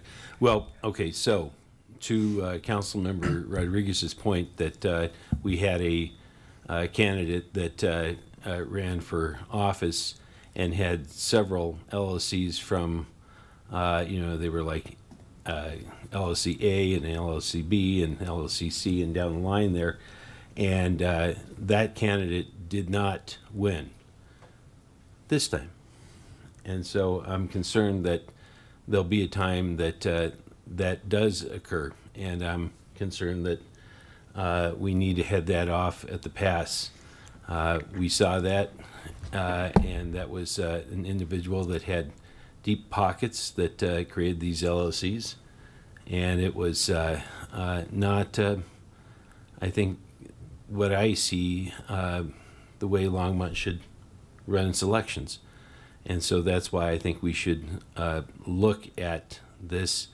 And, you know, if we want to make it where, you know, it's some combination of what we see here, it's something to discuss. But I really do believe that it's only a matter of time. And in the political climate from the national level, everything seems to be in a situation where somebody gets legitimacy at this level, right here at your city level, in a city that's about the 14th largest city in the state of Colorado, and they use that experience to move on to the next level, and I'm concerned that we want people that are dedicated to Longmont and to what we're trying to accomplish here, and not trying to. It doesn't really matter whether they want to go on to something bigger and better, but what really concerns me is maybe how they approach this running for this office here, and I just want to make sure that we're clean and fair and equitable, and don't have that kind of image of less than squeaky clean. Thank you, Councilmember McCoy. I appreciate you clarifying that. I guess I just had a few comments or reactions, Dawn, to what you presented there, on more of like a logistics implementation standpoint. If this were to move forward, I'd say the fine seems a little bit low, but maybe just if you could refresh my memory, like what are some of the other fines that are assessed for other violations? That's a great question, Councilmember McCoy. In the code, the fines are, the max fine is $999, a maximum civil fine. They range from $100, $400, and a maximum total aggregate of $999. So not large fines, And that'd be per violation if it's not cured? pure violation, right, if not cured, correct. Okay. I'll stand by that. I think it feels a little bit low if our intent is to discourage that. I wouldn't have a problem with this being enacted for this election cycle if there's no one who's already leveraged it. I would want to make sure that no one has an advantage because of that. And if that's the case, then I would not want to make that apply until a future election. My preference on kind of the paperwork process here is if this is a requirement, we just make it require, I think currently the language you had was if requested, they'd provide the documentation. I'd say let's just make it automatic, as some of the other reporting is, so that it's not a guessing game of like who's going to be requested this or not. And then if you could just throw up the slides on the questions that you had reactions to, I'll offer one or two other. And then the last one there. I guess I don't have an opinion on those. Those are just some of the logistics. Yeah, I think you Covered enough. Yeah. Great. Those are some of the logistics I had concerns about, and wanted to make a few comments on. Thank you. Thank you. So I don't think that if this is passed, that it should be this election. Changing rules in the middle of the stream is never a good idea. I also am curious, not now, maybe next spring or whenever you have time done. I'd be curious as to how changing the post-off box number, eliminating that as an address, has affected our finance campaign laws, if it has at all. And maybe that's why we're not seeing LLC contributions. So, seeing no one else in the queue, let's vote. We have to go. Oh, I'll make a motion. okay. I thought we did. Oh, Based on what I heard, we can make this retroactive for the next election, whether it be 2026 or whatever. But I. You don't mean retroactive, you just mean applicable. Oh, applicable, excuse me. Sorry. Yes, sorry. But I do think that we need to go with your limited LLC contributions as your proposed here. And I don't want to have us make two motions just to have one go down, so that's my motion. If that makes sense. May I clarify? Yes, please. Just the portion of apply for next election, would that be a January 1, 2026 Yes. effective date? Okay, just want to clarify that. Yes, Thank you. yes. Yeah. Correct. yes. Okay, good point. Excellent. Thank you. Second. Okay, it's been moved by Counselor McCoy. Can you repeat that motion? It was a lot. I believe his motion was to bring back an ordinance as proposed to limit LLC contributions effective January 1st, 2026. As the proposed. As outlined, in the yeah. council call. Okay, and that was seconded by Counselor Popkin. Seeing no other questions, let's vote. And I don't have equipment here. A hand vote would be great, thank you. We'll do a hand vote. Yeah, thank you. Counselor Christ. Just a point of clarification, Don. When you say as presented, I think we still haven't decided whether we're filing the report with the clerk or whether the campaign is keeping the documentation. That's correct. The motion was as the draft is written. If you prefer to make it required to file that report, we would just need that added into the motion. I can add that to the motion To file it? to file it. I think that does make more sense. If that's acceptable by my second. Friendly second. Thank you for pointing that out, Councilmember Christ. So we are, as amended. All right, we're going to vote on the amendment first. It doesn't need it? It's just added on. Okay, it's not an amendment. It's okay. It's a clarification. A clarification of the motion Okay, and its meaning okay. in a friendly way. It's Roberta's rules. I'm not going to vote on the clarification. Just, And Councilmember McCoy moved and Councilmember Popkin seconded. seconded the clarification of the proposed motion. Well, the clarification was that the documentation would be filed with. Yeah, so the entire motion, as I understand it, is to bring back an ordinance to enact these changes limiting contributions as proposed in the council communication. They would be effective January 1st, and the one change would be that we would require filing of the disclosure affidavit instead of just being retained by the committee. Just Okay. file them with your report, and then we have them. Okay, let's vote on what she said.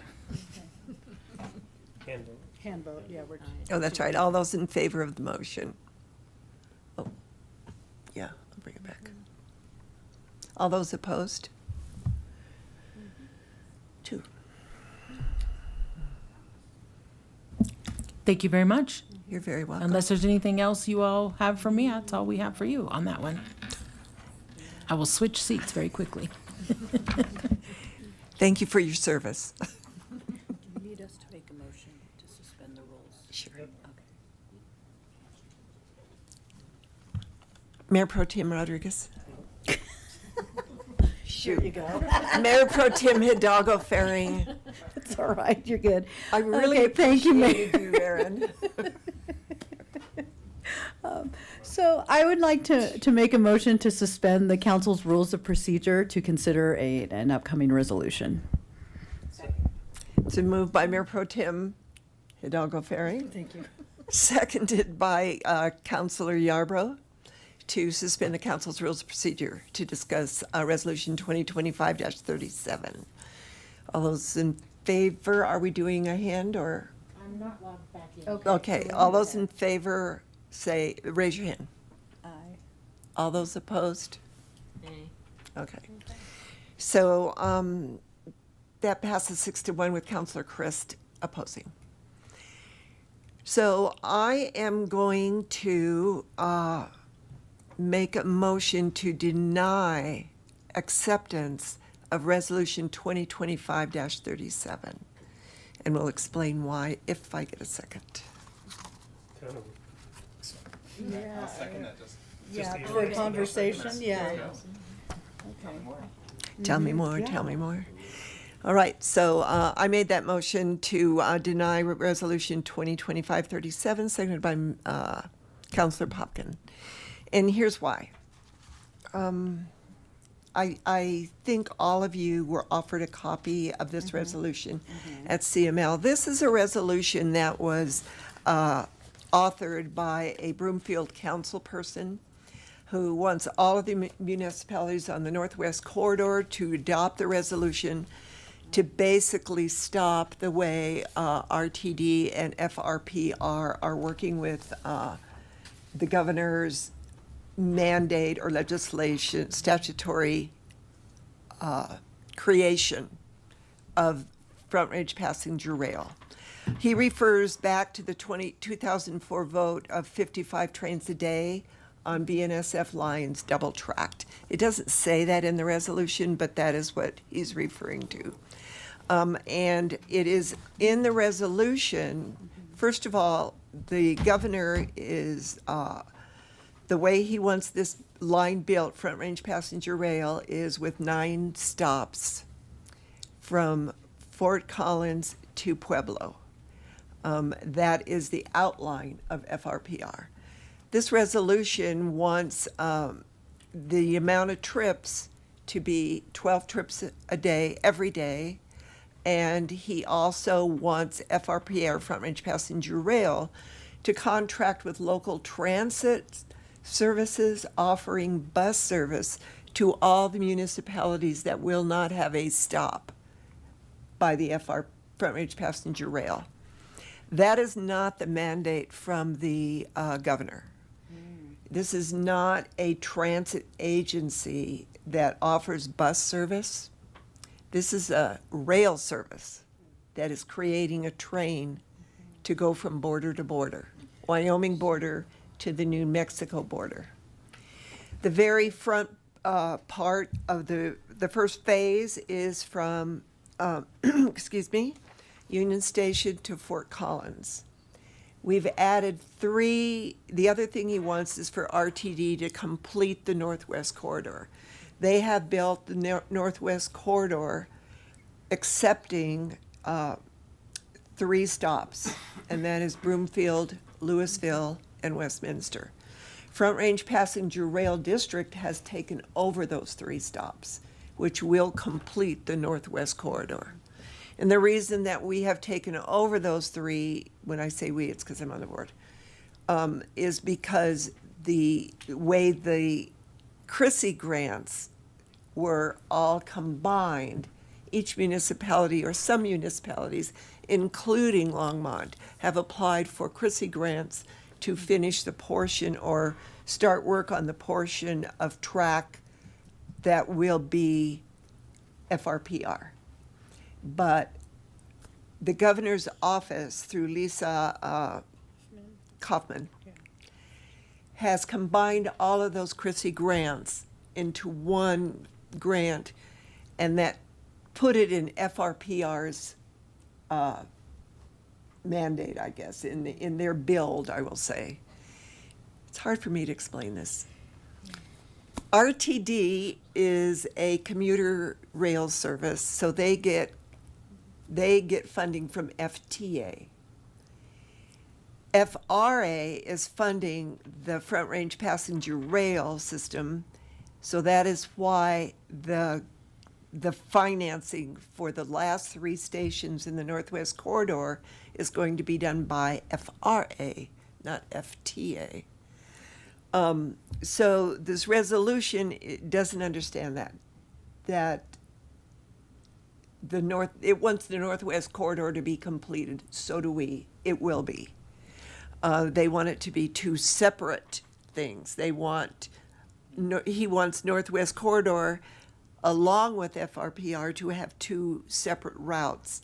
One of them would be a commuter route that RTD would finish.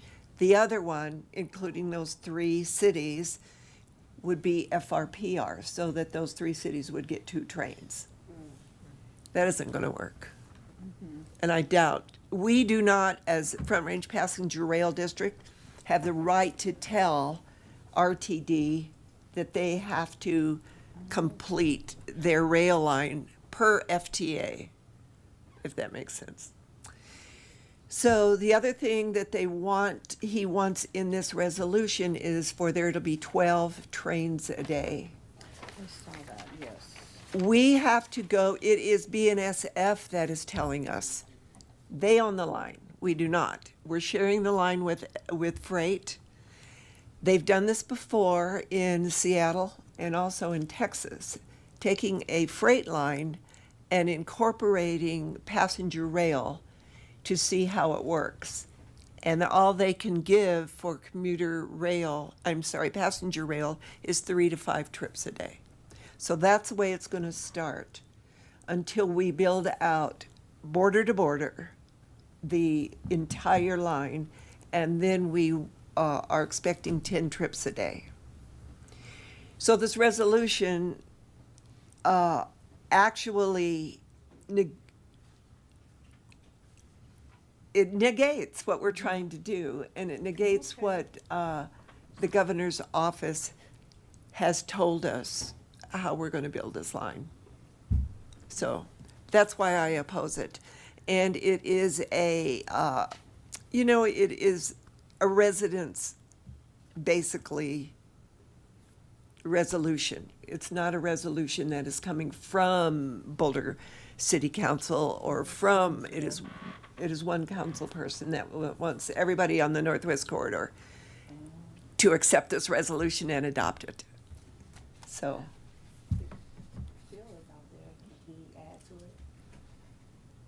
No, he's not. I don't think he knew anything about it. Did you?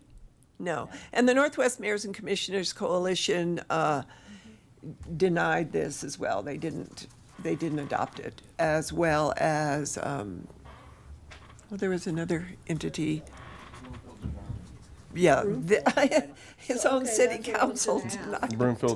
Broomfield denied it. Yeah. Okay, Councilor Popkin.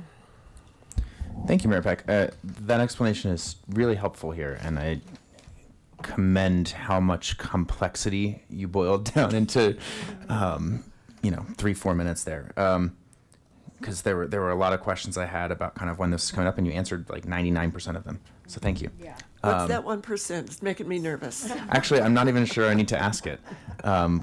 Because you may have gotten 99.9% rounds up to 100. So if I'm understanding you correctly, the reason you are motioning to deny this and even brought it forward was to basically clarify our position on this relative to what some other municipalities are doing. I think that's my 0.1% of the question. Is that fair? Yes. Okay. And so part of that rationale is because what was proposed by Broomfield was going to make this more complex, less likely to succeed, and more expensive altogether, right? To begin with, and the long-term vision of almost everybody on the FRPR board is to have it be double-tracked. Mm-hmm. And we're talking 20, 25 years. Sure. It is not the double something- tracking will take longer to build out. Mm-hmm. Yeah. And maybe. Sure. So if I can clarify, it wasn't Broomfield didn't support it. It was one council member on Broomfield that Thank brought you. this forward for them to consider. Right. Right. But he is hoping that all the other cities will adopt it, accept it, which would be the majority. So, whew. Got it. Thank you. I think that's all the questions I had. Thank you. And thank you for accepting it when you were at CML, because before I call on you, Councilor McCoy, RTD and FRPR both accepted the fourth draft, we've been doing this since February, of the IGA. And the IGA is to form a joint service agreement for RTD, FRPR, and 4 offices or 4 parts of CDOT to work together to form 184, which is what we're working on, is only from Union Station to Fort Collins. That's just that first phase. And that's what we're working on right now. So to adopt any resolution that encompasses the whole build-out when we haven't even looked at the service delivery plan yet is a total waste of time, first of all. But a lot of it in it is just inaccurate. I know, Phil's at the table. Do you have something to add? Please. No, not much to add. Phil Greenwald, Transportation Planning Manager with the city. Just wanted to let you know that I think everything that you said is wonderful and really encapsulates what's in this. I do know that there was an original resolution that went before the Broomfield City Council. That this is not it. No. So this has changed again. So there's been some iterations to this, which is very interesting as well. But going through this just as a staff member, it's full of holes. Full and of holes. It's just not. I think what you're saying is perfect. Is exactly what we would support as a staff. So thank you. Okay, thank you. Councilor Christ. Thank you, Mayor. Can you speak to the idea of between Union Station to Fort Collins, the plan is to make the stops in between, isn't that correct? Mm-hmm. And there has been some discussion about building out Fort Collins before the other stops, I have heard. So I just wanted to clarify that with you. I don't know what you mean building out Fort Collins. What do you mean by that? Going from phrase? Union Station to Fort Collins Mm-hmm. initially, without stopping in Longmont, Louisville, Longmont, and I can jump in on that one too, because I've been in conversations. Actually, the Longmont station is further ahead than any other station along the route, and in terms of the design process, correct, Phil? Oh, we're neck and neck with Boulder, but yes, we're very close. And so one of the things that the mayor and I've been having conversations on with Lisa and others is the need to work with our northern communities to actually accelerate where they're going to put their station locations so that we can hit the 2029 deadline. So I know that the state's been using Longmont as an example for those other communities. And I do want to say that when this train is supposed to be running by January 1st, 2029, and we will not have a train station built in 3 years. That just isn't going to happen. So, but we can have a platform. Yeah, so there's 2 things in this. One, we are contractually obligated with RTD to have the transit station completed in 2027. We're negotiating when in 2027. And so that's associated with the Kaufman Street project and the bus system. We may need to, from an economic, so you can have a platform. I think part of what Lisa said is BNSF is going to allow a platform within the BNSF area. Mm-hmm. That's part of the conversation. One of the things that I'm going to press my staff on as we're looking at this is when you look at an economy of scale and you're building a project, we may want to start looking at what it would take to actually do a rail stop, especially if RTD is going to have the commuter piece with it. So yes, there will be a platform on the rail for the intercity rail. The commuter piece that RTD is doing is different, so we'll have to have almost a pull off for that piece because that'll then head back the other direction. And so when we look at the timing before us, we're going to start looking at how do we do it more quickly and more efficiently and really manage our finances It may be that that's all we have. Right. But in my mind, operationally, and how we look at it, we need to very quickly examine all the opportunities because there could be a cost savings in it. We just don't know right now. Okay. And with Fort Collins and Loveland, each city has 2 rail stations that they, or stops, no, I guess it's the rail station, that they are considering. And with our help, they're going to move faster in figuring out where those are going to be because they keep vacillating on where it should be. And now they have to move. So that's it. That's all I've got. Let's vote. So it's to deny. To vote yes would be to deny. That passes unanimously. Thank you, everybody, for letting me explain this. Yes, thank you. As best I could. I thought this was the one we're supposed to support. Oh. Yes.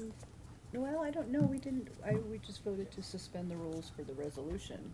Do we need? No. We're already in the meeting. Yep. So now we are at, are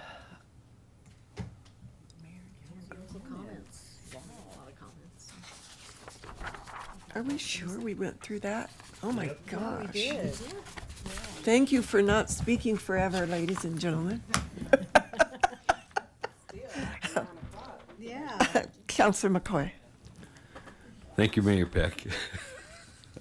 I just want to remind people of the 4th of July Longmont Symphony concert at Roosevelt Park from 11 a.m. to 3 p.m. This is different than the drone show and any fireworks and anything like that down in the Whibby area. But for folks that want to support the symphony and for folks that need maybe a little bit slower pace, this is a great opportunity for them.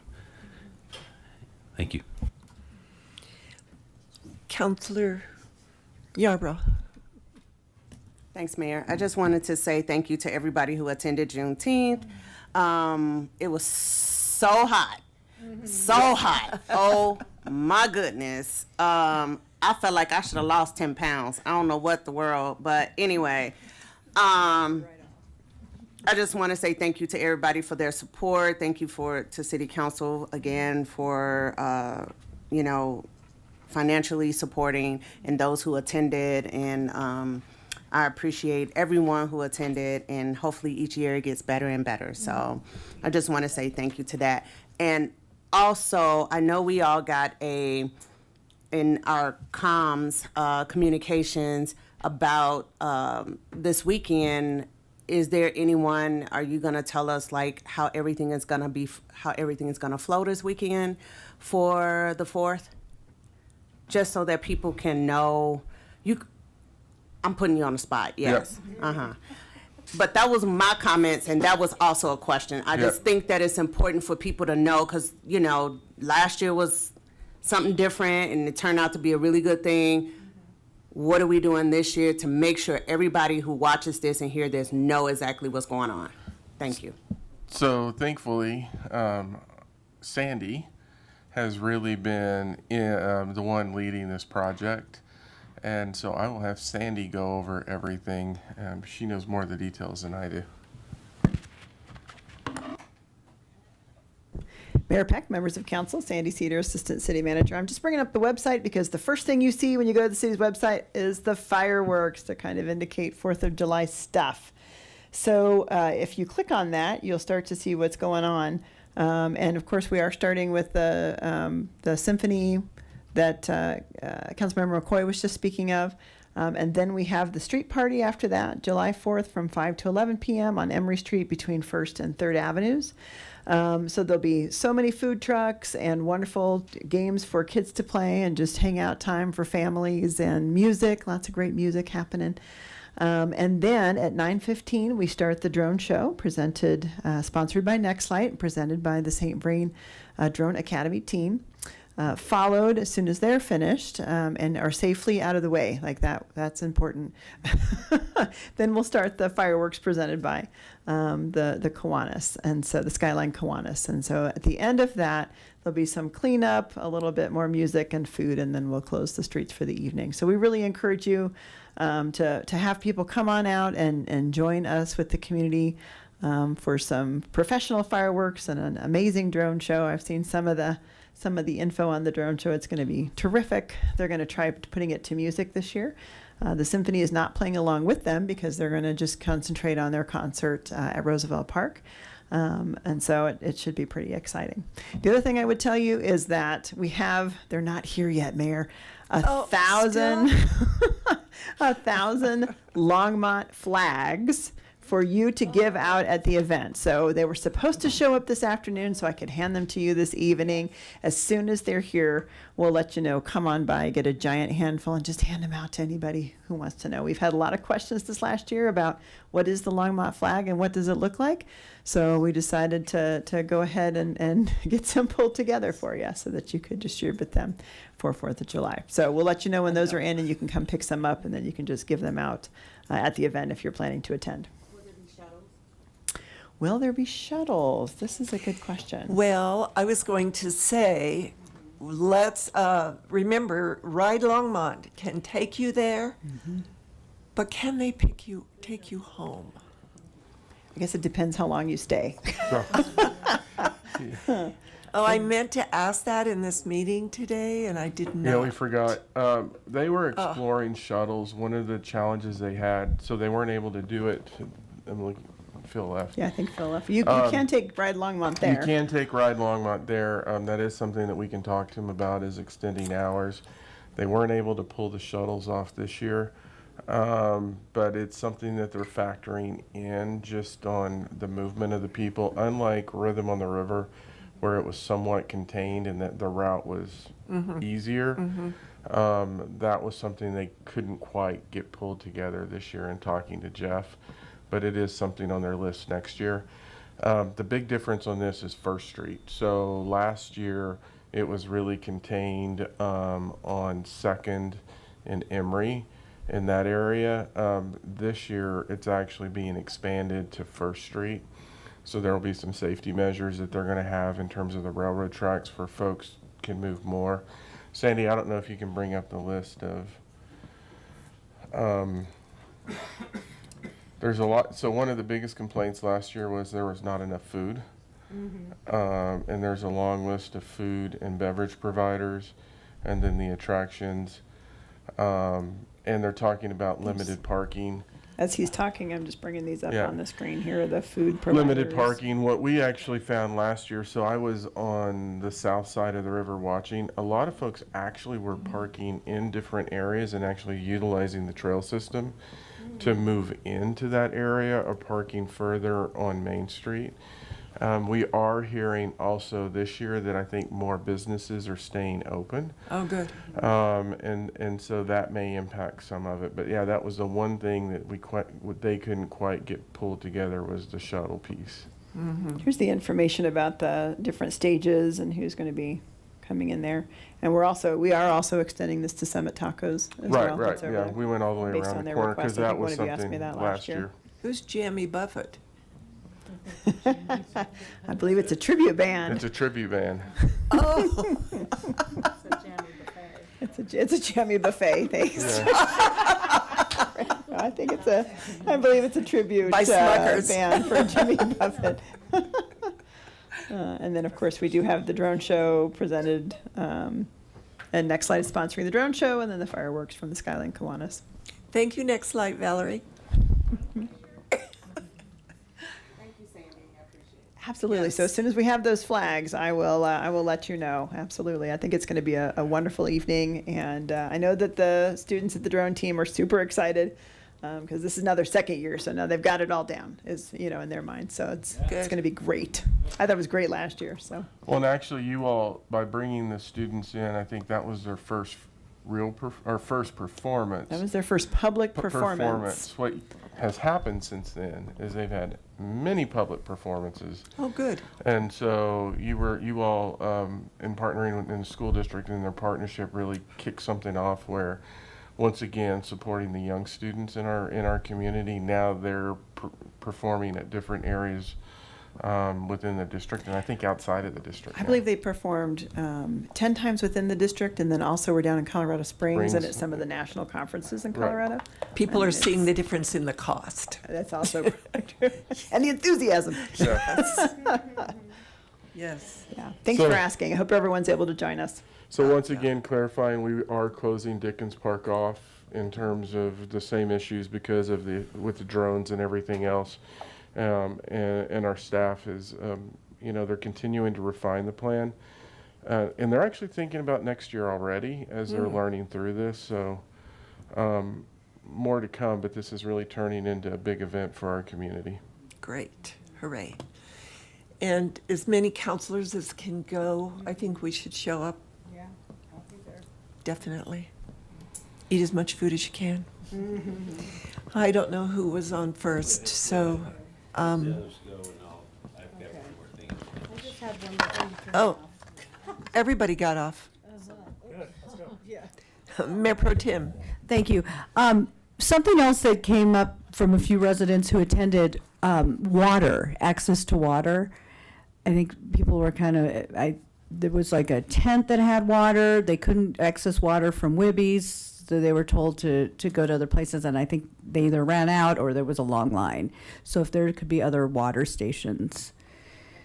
Okay. Yeah. We'll mention it, and then we'll get with Sam and Jeff, and I know the comms team is putting together information, and so we'll have them send you a more detailed. Okay. And if you need more bodies, I can run the water booth with hose and all. Put me to work. Yeah, just so you know, from a staff perspective, this starts pretty early, and so we have different staff coming out at different times. What you may not have seen last year is Jeff, Zach, and some of us will start actually making rounds to see what's set up, and then some of us actually have dogs that go crazy at this time too, and so we're cognizant of that in terms of when some people may need to go home. But a lot of staff are taking the day to do this. You have our numbers. If you hear anything, need anything, call us, and we will. And we'll give you a list of numbers of on-site managers and stuff if you need anything. Okay. But water's a good update. Kelsey McCoy. Oh, okay, thank you. I knew I forgot something, and I've been having conversations and working with the folks that are in local union grocery workers number 7. You know, they're not asking for more, they're asking for fair scheduling, fair, safe staffing levels, and workplaces where they can serve our community with dignity. And so I just want people to support them because, you know, these are trying times, but, you know, they haven't had a contract since 2019. So they're not asking for more, they're asking for fair. Councillor Popkin. Thank you, Mayor Peck. First of all, I just want to give a shout out to Councilwoman Yarbrough for all the Juneteenth work. Despite all of the heat, and frankly, I think a lot of what you organized brought the heat further in a good way. So thank you for all of those efforts there to organize that, and to all the staff and the vendors and businesses and individuals who did come out from the community to make it the event that it was, even on the hot day that it was. And then just, we've been tossing around CML, Colorado Municipal League Conference, a little bit, and just I wanted the public to understand that 6 of 7 council members were at this event last week, and it was really an opportunity, and many staff members were there too, and this was an opportunity for us to learn from other cities and understand kind of what are other solutions and strategies that are happening around the state. It was also an opportunity where our staff were presenting on some occasions on some of the work that Longmont's been doing, and that others could learn from the work that we were doing. So it was really exciting from a continuing education standpoint, and from continuing to upskill all of us who are trying to learn. You know, this was my first time at that, and it was really insightful to hear who's doing what, and who's trying what, and who's struggling with what as well. Just and given the state and federal uncertainty right now, it was even more important that we understand kind of different municipal innovations that were going on. So just wanted to share a brief report out from that. Thank you. Councillor Christ. Go on. Thank you, Mayor. And thank you, Councillor Yarborough, for the fine time on June 19th, or Juneteenth on June 20th. That was a good time, and a lot of really good booths there, so interesting group of folks. I did have one other question about 4th of July. I'm wondering if persons who maybe can only walk about a mile, how would you recommend that they attend this event?